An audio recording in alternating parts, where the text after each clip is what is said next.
She'll make it for a little while. When I say amazing, you say grace. Amazing grace. Amazing Grace. They threw me into the fire. Turned it up 7 times higher. The funny thing is, the ones that threw me in, they got consumed. Me, I ain't even perspire. I'm listening for God's voice like the cops listening on the wire. For the prize of the high calling is to what I aspire. Look, I admire diamonds because they're made under pressure. What doesn't kill me makes me stronger, or is just a refresher. Maybe I need a refilling, maybe I need a rehealing. Be led by the Spirit and stop appealing to my feelings. Be aware of what I attract and what I find attractive. I gotta try the Spirit by the Spirit before I attach it. Roses are beautiful, but they still got thorns like a cactus. If sin was a profession, some church folks would be sued for malpractice. Look. God didn't save you from it so you could do it more. I mean, He didn't deliver you from the pimp so you could become a church whore. I mean, some people never experience afterwards because they always reverted before. But before I go back to what I was, I think give God a little bit more. Yes. Amazing grace. How swift the sound that saved a wretch like me. I once was lost, but now I'm found. Was blind, but now I see. Now I'm restored on one accord, sharpening my sword. I've learned some storms will cease in my life when I throw Jonah overboard. I'm saved by grace. I'm saved by faith. God's my foundation, my base, my support, my brace. I'm playing the potter's hand and He's making a vase. He's filling my cup until it runs over.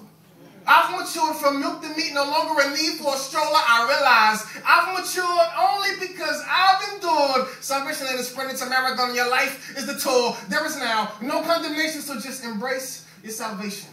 Amazing grace is always with you, even in your temptation. Where sin is, grace is, sort of like a vaccination and protect you from yourself and your lustful imagination. Look, we're all drawn away by our own lust and entice. I mean, the devil only presented a pizza because he knew you wanted a slice. He's precise in his maneuvers. He knows this flesh is our vice, but I'm like Paul praying, not once, not twice, but thrice. God answered and said that His grace is sufficient. And the reason it's so amazing is because He's omniscient, He's omnipresent, He's immutable. He knows we're deficient. That's why He filled us with His Spirit, because it would make up the difference. Our strength is perfect in our weakness. Our calling is in our uniqueness. Victory is manifested when the enemy thinks he defeats us. He thought the battle was won when He hung the King Jesus, the rabbi, whose life and death was a lesson, but He was the teacher, the apprentice. I'm learning life lessons of my Lord as the teacher. My poems are the lessons that I've learned that I'm using to reach a look. I don't mean to preach it, but this amazing grace. I sing this amazing grace. I sing this amazing grace. It'll keep you. It'll keep you like David even after he messed up with Bathsheba. Samson messed up with Delilah, ended up bald, blind, and bound, but even in the prison, his hair began to grow because grace had just always abounds. Look at Jonah in his disobedience. God didn't let him drown. He orchestrated he'd be swallowed up by a whale and spit out on dry ground. See, grace only gives us the opportunity to repent. But don't think because it's so amazing that there's no consequence. I mean, we still got to deal with the results of our actions. Look, Jonah was swallowed up because of his reaction. Samson ended up bald, blind, and bound because of where he found satisfaction. And David, he lost his firstborn because he had a fatal attraction.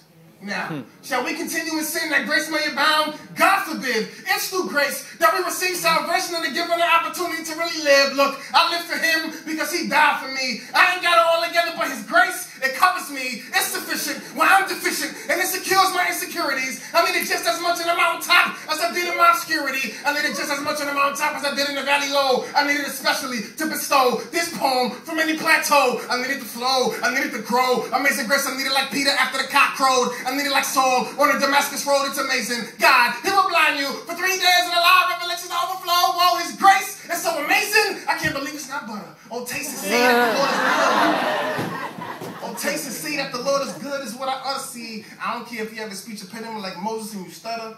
God, He will use you with your Caribbean accent to spread this message to your father and your mother. It's extended to everyone, regardless of what you have done.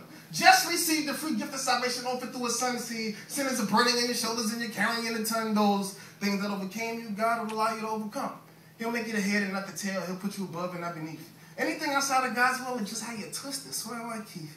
Don't be curious. His graces are mysterious. I know you want a lot of things, but this is one thing you need. I'm serious. Opportunities all around, and we ain't got time to waste. So before the bell rings, make sure you embrace His amazing grace.